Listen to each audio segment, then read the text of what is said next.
কোনো হঠকারী সিদ্ধান্তে গণ-অভ্যুত্থানের আকাঙ্ক্ষা যেন বিনষ্ট না হয় সেদিকে খেয়াল রাখার আহ্বান জানিয়েছেন বিএনপির ভারপ্রাপ্ত চেয়ারম্যান তারেক রহমান। আরও বলেন, সংস্কার না নির্বাচন প্রশ্ন করা হচ্ছে স্রেফ অসৎ উদ্দেশ্যে, যাকে কূটতর্ক বলেই মনে করেন বিএনপি।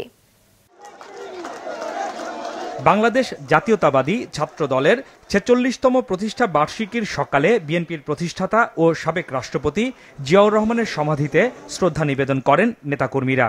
জুলাই নষ্টের প্রেক্ষাপট তৈরি হয়েছে এই ছাত্র দলের ভাইদের রক্তের বিনিময়ে। দুপুরে রাজধানীর ইঞ্জিনিয়ার্স ইনস্টিটিউশনে আলোচনা সভার আয়োজন করে ছাত্রদল। এতে লন্ডন থেকে ভার্চুয়ালি যুক্ত হন বিএনপির ভারপ্রাপ্ত চেয়ারম্যান তারেক রহমান। আলোচনায় ছাত্রদলের সাবেক নেতারা বৈষম্য বিরোধী আন্দোলনের গতকাল অনুষ্ঠিত মার্চ ফর ইউনিটি কর্মসূচির কঠোর সমালোচনা করেন। আপনারা কারা কোন বডি ল্যাঙ্গুয়েজে বক্তব্য দিয়েছেন আমরা লক্ষ্য করেছি, আমরা তা চাই না।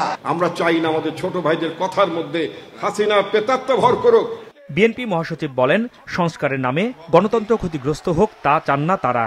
সংকট কাটাতে দ্রুত নির্বাচন আয়োজনের তাগিদ দেন তিনি।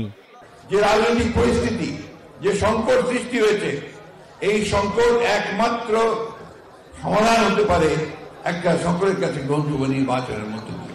প্রধান অতিথির বক্তব্যে বিএনপির ভারপ্রাপ্ত চেয়ারম্যান বলেন, গণ অভ্যুত্থানে স্বৈরাচার শেখ হাসিনা পালিয়েছে। এখন খেয়াল রাখতে হবে কোনো হঠকারী সিদ্ধান্তের কারণে অভ্যুত্থানের আকাঙ্ক্ষা যেন বিনষ্ট না হয়। আমাদের সকলকে খেয়াল রাখতে হবে কোনো হঠকারী সিদ্ধান্তের কারণে যাতে গণ অভ্যুত্থানের আকাঙ্ক্ষা বিনষ্ট হবার পরিস্থিতি সৃষ্টি না হয়।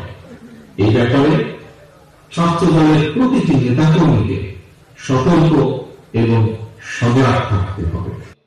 কোন মহল থেকে সংস্কার না নির্বাচন এমন প্রশ্ন করা হচ্ছে। তারেক রহমান জানান, বিএনপি একে কূটতর্ক বলেই মনে করে।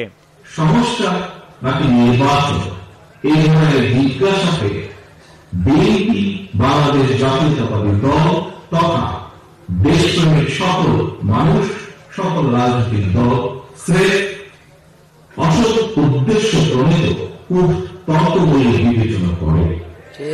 বরং আমাদের দল বিএনপি মনে করে।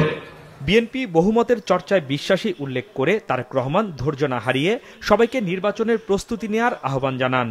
যারা জনগণের আদালতের রায় মুখোমুখি হতে ভয় পায় কিংবা যাদের ভিন্ন কোনো উদ্দেশ্য রয়েছে, তারা নির্বাচন অনুষ্ঠান নিয়ে নানা রকম বিভ্রান্তি সৃষ্টি করে। গণতান্ত্রিক জনগণের প্রতি আহ্বান, আপনারা ধৈর্য হারাবেন না, নির্বাচনের জন্য মানসিক প্রস্তুতি নিতে থাকুন। হাসনাইন তানভীর, মাছরাঙা সংবাদ, ঢাকা।